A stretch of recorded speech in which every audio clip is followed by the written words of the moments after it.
चंद्रमा मनसो जाता चक्षु सूर्यो अजायता। भगवान का नेत्र, भगवान सूर्यदेव, भगवान चंद्रमा, जिसमें चंद्रमा 27 नक्षत्रों के पति, प्रेम का प्रतीक चंद्रमा, पति का प्रतीक चंद्रमा, संतान में पुत्र का प्रतीक चंद्रमा, जल का प्रतीक चंद्रमा और बृहद सुंदरता, नव यौवना का प्रतीक चंद्रमा। वही चंद्रमा जब एक स्त्री और एक पुरुष के बीच परस्पर सनातन वैवाहिक संबंध होता है, तब वो चंद्रमा पति का रूप धारण कर लेता है। क्योंकि दक्ष जी की 27 कन्याओं का विवाह चंद्रमा जी से हुआ था, तो परम सौभाग्य का प्रतीक भी चंद्रमा, जिसका महापर्व है करवा चौथ। हमारे सनातन धर्म में 16 संस्कारों में सबसे बड़ा संस्कार विवाह संस्कार, जिसमें पिता अपनी पुत्री को मनोवांछित वर को दान कर देता है, जिसे कन्यादान कहते हैं, और वहीं से प्रारंभ होता है पति पत्नी का परस्पर संबंध। हमारे सत्पुरुषों ने, महापुरुषों ने ऐसे कई तीज और त्योहार बनाए जिससे पति पति का संबंध प्रगाढ़ हो, और जिसका प्रतीक है चंद्रमा। इसलिए समस्त स्त्रियों के त्योहार में चंद्रमा जी की ही पूजा होती है, और जिसमें एक अत्यंत श्रेष्ठतम पर्व है करवा चौथ। सदियों से ये महापर्व हमारी माताएं बहनें अपने पति के लिए मनाती आ रही हैं। चंद्रमा जी को अर्घ्य देकर पति के रूप में जो पूजा की जाती है, पति का प्रतीक चंद्रमा, पति पत्नी का परस्पर प्रेम चंद्रमा, स्त्री का सौंदर्य चंद्रमा और सौभाग्यवती योग का प्रतीक चंद्रमा। इसलिए करवा चौथ के व्रत को स्त्रियों का सबसे बड़ा व्रत माना जाता है। जिस दिन स्त्री निराजल रहकर बिना खाए पिए दिन भर व्रत रहती हैं अपने पति की आयु के लिए, और गोधूली वेला के बाद चंद्र दर्शन पर चंद्रमा जी की विशेष पूजा करके, भगवान श्री गणेश की भी पूजा करके, चंद्रमा जी को अर्घ्य देकर पूजन करके अपने पति के हाथ से पानी पीकर और अन्न का कौर खाकर व्रत को तोड़ती है। ये करवा चौथ का व्रत पति की आयु को बढ़ाने वाला, पति पत्नी के परस्पर प्रेम को बढ़ाने वाला और पत्नी को सौभाग्यवती योग प्रदान करने वाला माना जाता है। प्राचीन काल में कई कथाएं प्रचलित हैं। ऐसे भी एक कथा है कि एक बार चंद्रमा ने ही भगवान गणेश जी का मुखौल उड़ाया, जिससे गणेश भगवान ने चंद्रमा को क्षय होने का श्राप दे दिया था।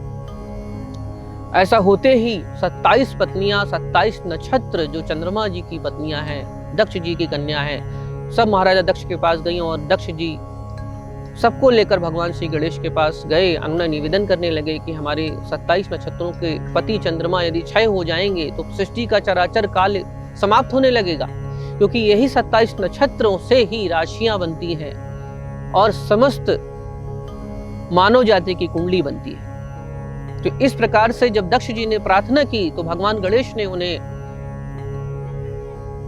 प्रतिपदा शुक्ल पक्ष से बढ़ने का और पूर्णिमा तक पूर्ण रूप में प्राप्त होने का वरदान दिया, और ये भी कहा कि यदि करवा चौथ के दिन ये सारी पत्नियां मेरे साथ चंद्रमा की पूजा करेंगी तो उनको सौभाग्यवती योग प्राप्त होगा। इस प्रकार से करवा चौथ का व्रत शुरू हुआ।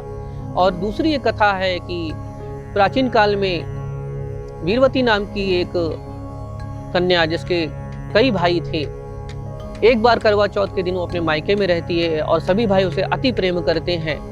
तो उस दिन जब वह सबको भोजन करा रही होती है, स्वयं भोजन नहीं करती है, तो सबसे छोटा भाई जो उसे अति प्रेम करता है पूछता है, आप भोजन क्यों नहीं कर रही हैं? तो बताती है, आज करवा चौथ का व्रत है और दिन भर मुझे निराजल रहकर अपने पति के लिए पूजा करनी है।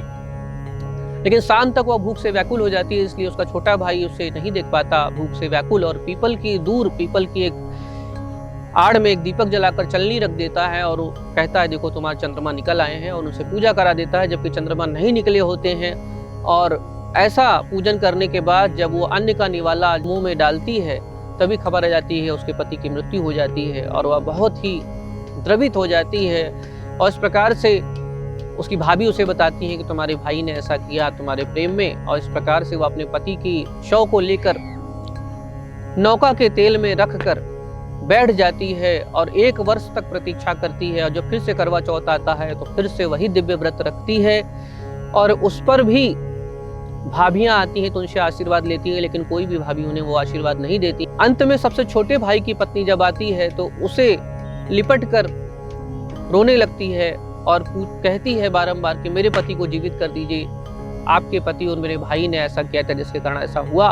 और बारंबार लिपट के रोने से छोटे भाई की पत्नी अपने करवा चौथ जितने उसने व्रत रहे थे उसका सबका पुण्य वो उसे दान कर देती है, जिसके कारण उसका पति जीवित हो जाता है। और उस प्रकार से यह व्रत समस्त स्त्रियों के लिए सौभाग्यवती योग बनाता है। 20 अक्टूबर को रविवार के दिन यह व्रत पड़ रहा है। आप सभी माताओं बहनों को करवा चौथ व्रत की ढेर सारी शुभकामनाएं। बहुत अच्छे से व्रत रहिए और अपनी लड़कियों में भी ये संस्कार डालिए। आज के अति आधुनिक युग में बहुत सारे तलाक हो रहे हैं और 1 हफ्ते 1 महीने और 6 महीने में हो जा रहे हैं, क्योंकि हमारे वो संस्कार खत्म हो गए हैं। तीज का व्रत, करवा चौथ का व्रत, ये सारी स्त्रियों के व्रत पति के प्रेम को बढ़ाने वाले, पति पत्नी के संबंध को प्रगाढ़ करने वाले हैं। और भारतीय सभ्यता, सनातन सभ्यता में पति पत्नी का यही परस्पर प्रेम, जब विवाह हो जाता है तो पति संपूर्ण तरीके से अपनी पत्नी के लिए समर्पण हो जाता है और पत्नी भी अपने पति के लिए सर्वस्व समर्पण कर देती है।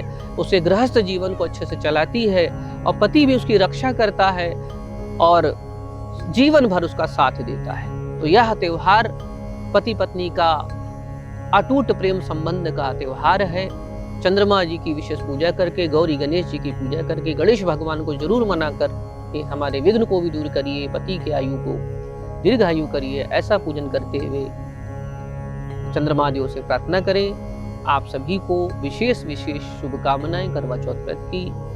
जय चंद्रमा देव, जय गणेश भगवान, जय गंगा मैया। तीर्थराज प्रयाग से मैं शिवानंद आचार्य, शत शत नमन।